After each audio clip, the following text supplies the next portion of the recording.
Good afternoon. So this is Aropa assignment number 2, professionalism and teachers' rights and freedoms. So I wanted to start off by what the definition of a professional teacher is.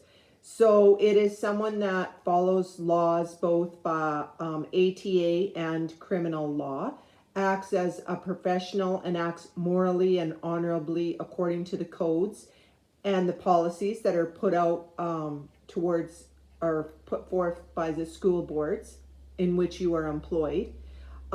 Teachers' professionalism is defined as knowledge, skills, and practices that teachers must have in order to be an effective teacher.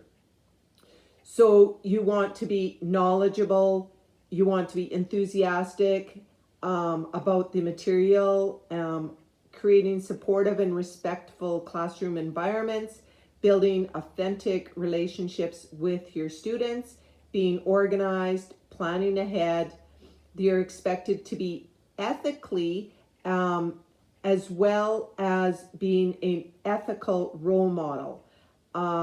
Ethical reasoning skill is associated with better teaching in the form of being more empathetic towards your students, tolerate of diverse viewpoints, teaching more responsively, motivating students to learn and promote student social development. So there's different things that separate you when you are a professional. So there's the ethical principles, which is respecting for autonomy, the independence of freedom. Number 2 is providing care. Number 3 is maintaining trust. And number 4 is building community. And then you have, so autonomy is honoring dignity, self-determination, freedom of choice. Providing care is first, do no harm, don't acutely harm others. And then you have maintaining trust, which is fidelity, honest or lasting support or loyalty, fairness, honesty, dependability, avoid biases. And then building community is allegiance, self-sacrifice, and respect for authority, preparing students to be good citizens in a democratic society while being respectful of others, avoid bias and discrimination, making ethically justifiable decisions, incorporate your point of view of the individuals involved, appreciate how others have personal ethics and the institution shape our appraisal of the situation. So your practices, there's ethical practices, discover rather than justify, develop knowledge, skills, and attitudes. Number 2 is act within good reason. Number 3 is reflect intentionally as often as possible, take stock of your results and your actions. It's ongoing learning, practice compassion, love yourself and others. Teaching standards. So that's just your basic, how do you become a teacher? So you need to have a certificate provincially mandated. You have to have police checks. You have to have your Bachelor of Education. And you have to follow, if you're in Alberta, would be the Alberta Teaching Association or your ATA Code of Professional Conduct. There's 4 different areas there, which are in relation to the pupils, in relation to school authorities, in relation to colleagues, and in relation to the profession.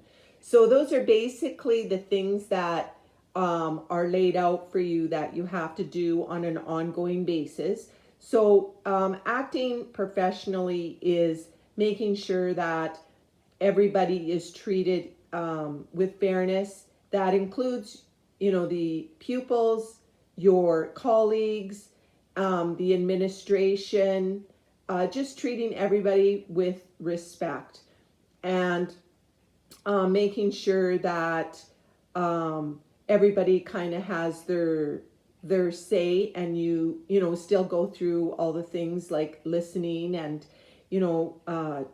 doing that in your that wheel of listen, feel, think, and then act. So, I mean, if you're doing this at all times, it pretty much guarantees that hopefully you will be, professionally and ethical. Um, why does it seem to be ethically imperative that teachers act professionally? That's because you're, molding these students, and you're wanting them to be good citizens and behave correctly and know what good and bad is, and right and wrong. And you have to kind of practice what you preach. So, two different cases that embodying different troubling issues. So, the ones that I picked was the Varand, which is the landmark case on him in a Catholic school and or a Christian school, and them deciding that after he revealed it to the principal, that he was dismissed after they decided to put that in the contract for employees. Laws like that have to kind of go with society and kind of keep up with what is going on and what is fair. And things that are made in 1930 or 40 doesn't necessarily pertain to what is going on in the world today. That case kind of makes sure that teachers also have, their rights and responsibilities, and that they're protected by the, the First Amendment rights as well. So, everybody is entitled to freedom of thought, belief, opinion, and expression. In my opinion, in that case, the school I thought was definitely wrong with, firing somebody after they kind of revealed in a confidential talk with the principal, and then making the rules, kind of changing the rules halfway through the situation or the game. And just for me personally, I just feel that, first of all, you want to make sure that you read your contracts and divulge things that may come up later on that you are unsure of. Just make sure that everybody is truthful and everybody is kind of on the same page. So for schools to be able to just kind of change on a whim on what their structure and beliefs are going to be, that to me is just unethical from the school. Not, if you change the rules halfway through, it just doesn't seem fair to me. So that in that instance, I'm glad that, rules and laws are kind of keeping up with society. Another thing was the case on Casa Guard, where she was in Hinton and she became pregnant for the second time.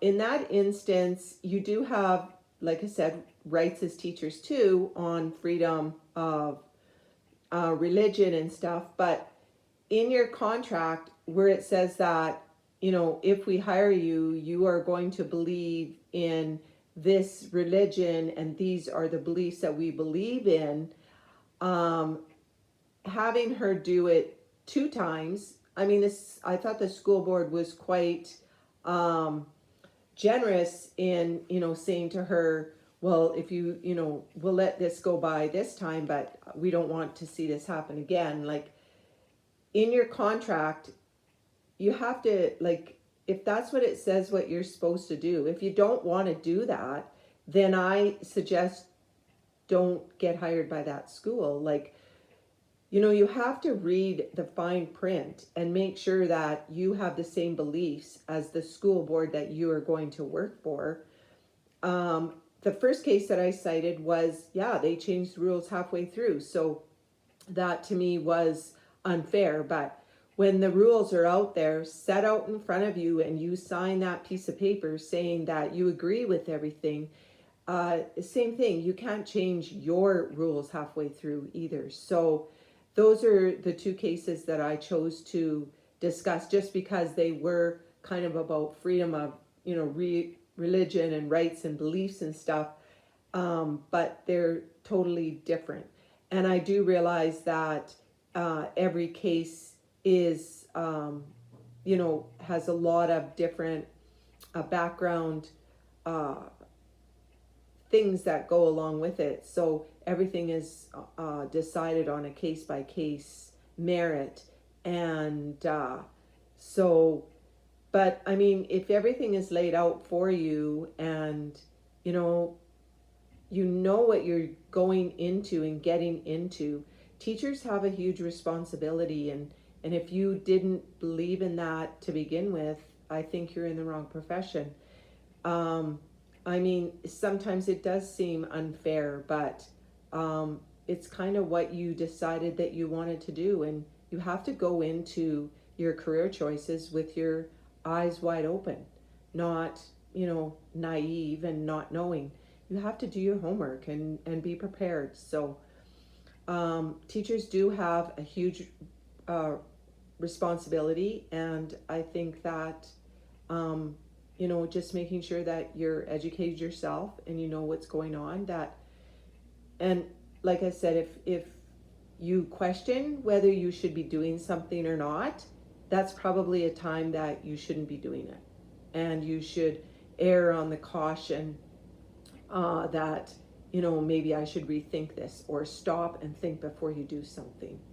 Those are just good things to live by no matter what profession you're in. So thank you very much.